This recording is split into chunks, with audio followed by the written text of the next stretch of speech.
The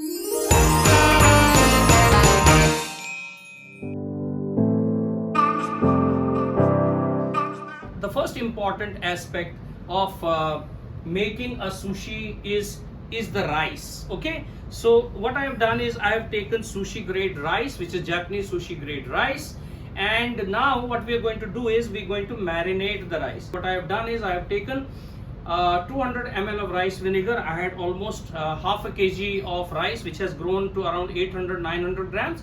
So 1/3 of the vinegar goes into the pan. I am adding around 50 grams of sugar, and I am adding just a teaspoon of salt.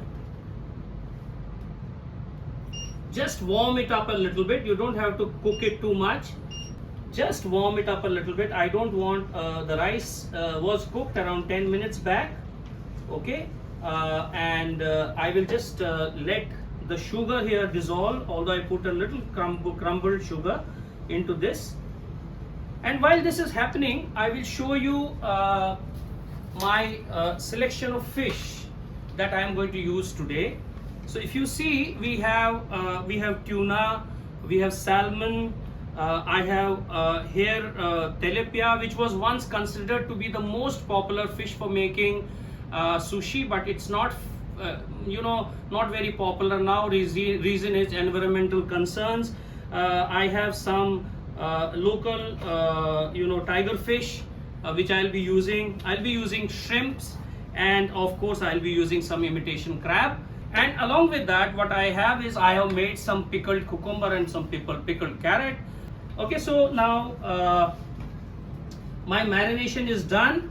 So slowly, steadily, I'll be adding in this into the rice, and I will be slowly mixing in the rice. We want it to nicely mix, and just make sure that the rice gets stuck to each other, and the vinegar is not free, it's not flowing in the rice. This is a seaweed which is a special seaweed. So what we do is we keep it shiny side up, and be sure when you are using nori, your hands are not wet.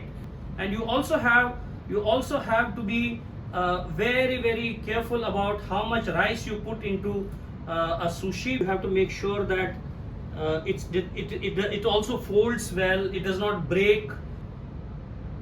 Okay, you have to keep some water besides you so that you can continuously lightly wet your hand, and you don't have to push the rice so much. And around the same time, I want to introduce you to another fantastic ingredient that is used in the Japanese cuisine, which is called wasabi. Wasabi is basically a kind of a radish or a kind of a horseradish actually. So what I'm going to do is I'm going to take this wasabi and just add a little bit of wasabi. It's very pungent. You have to be very careful as to how much you use. Just a little bit of wasabi here and there. That I'm going to make is basically with the imitation crab.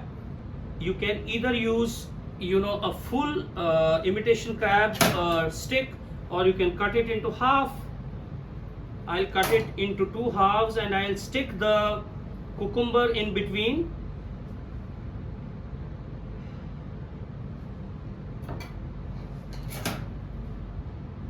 You have to have a really sharp knife when you're making sushis and sashimis, and we just hold it together and fold it like this. Fold it like this, and then we get in the sushi mat. Okay, this sushi mat, which is called makisu, this also has got 2 sides. It's got a flat side and it's got a rounded side. So you put it on the flat side, you just push it in like this and pull it inside, and pull it inside. So what you're doing actually is making sure that the sushi is tight, and then you take the mat like this and put it on top of the sushi and press it from one side,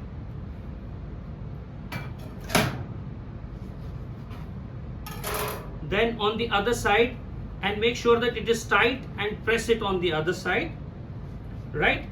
And our is ready, Kani Maki is ready. Make sure that you have the same sizes, same height.